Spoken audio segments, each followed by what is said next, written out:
नमस्कार, मी गौरव शेलार, युवा महाराष्ट्र लाईव्ह वृत्तवाहिनीमध्ये आपल्या सर्वांचं प्रथम हार्दिक स्वागत। मित्रांनो, पुण्यात 1800 कोटीची जमीन खरेदी व्यवहार रद्द करून तहसीलदार यांना निलंबित केले। गुन्हा दाखल करण्याची मागणी झाली। स्टॅम्प ड्युटी कमी भरली, हे प्रकरण काढलं कोणी याचा शोध लावला पाहिजे। यामध्ये अजित पवार यांच्या मुलाची आरोप चर्चा झाली।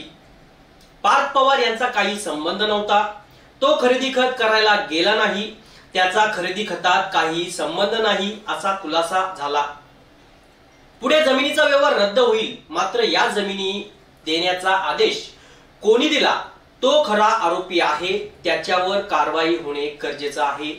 नुसत्या तहसीलदारांना निलंबित करून कोणावरही थातूर मातूर कारवाई करून लोकांची दिशाभूल करणे थांबवा। सदरची जमीन शासन पुढे काय करणार आहे?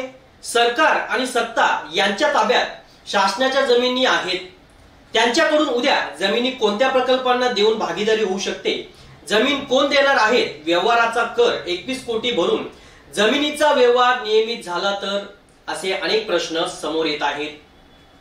आज अजितदादा पवार यांनी पुण्यात 1800 कोटीची जमीन मुलांनी घेतली की नाही मला माहित नाही असा दावा केला। तसा दावा मागे अहिल्यानगर मध्ये हॉटेल बद्दल सुद्धा झाला होता। मात्र एक खरं आहे, सिडको, म्हाडा, MIDC, महसूल, सरकारी जमिनी कोणी हडप केल्या त्याची चौकशी लावून जमिनी सरकार जमा करून तेथे बेरोजगारांसाठी रोजगाराचं क्षेत्र उभं केलं पाहिजे। महाराष्ट्रात सत्ताधारी सत्तेचा उपयोग शासनाच्या जमिनीची विल्हेवाट लावून आपल्या समर्थकांच्या नावाने विविध प्रकल्प कंपन्या दाखवून हडप करू लागले आहेत। सत्तेत असल्याने तक्रारदाराने कितीही तक्रारी केल्या तरी त्यांना न्याय मिळत नाही। रोज घोटाळे हेच काढतात आणि दडपले जातात, पुढे काहीही होत नाही। तसेच 87 एकरचा महसुली भूखंड जेथे जनावरे चारा खात होते, गायी चरत होत्या, विसावा घेत होती, ती ग्रामपंचायतीच्या नावे 7/12 नोंदी असलेल्या जमिनी ठाणे जिल्ह्यातील भिवंडी तालुक्यातील आतकोली, भादाने, तळवली पठारावरील डम्पिंग ग्राउंडला 100 कोटीची जमीन अवघ्या 2 कोटी रुपयांनी दिली। तेथे सुद्धा असाच प्रकार घडला आहे।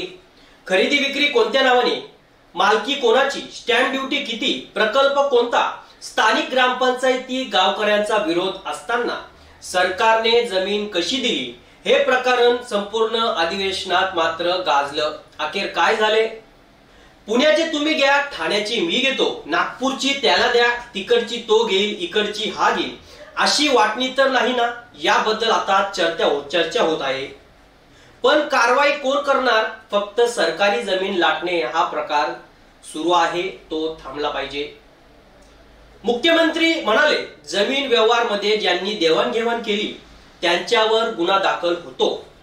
मग काही ठिकाणी तुमच्या पोलिसांनी ज्या व्यक्तीचा काही संबंध नाही त्यांच्यावर गुन्हे दाखल कसे होतात? म्हणजे मोठ्यांना न्याय आणि सामान्यांना अन्याय। तुम्ही सरकारी जमीन घेतल्या तर त्या कायदेशीर, आणि एखादा गरिबाने घर किंवा दुकान बांधलं आणि नियमित करण्यासाठी कर भरत असताना ते अतिक्रमण, हे कसे? सरकारने कुळ कायदा केला, मात्र 4 पिढ्या लागवड करत असलेल्या कुळांच्या जमिनी सावकारांनी विकल्या। महसूल, तलाठी, सर्कल, तहसीलदार यांनी चुका करून 7/12 फेरफार घडवून जमिनी गरीब शेतकऱ्यांच्या लाटल्या, त्यांच्यावर काही कारवाई नाही। म्हणजे तुम्हीच तुमच्यासाठी चालवलेला हा राज्य म्हणायचं का?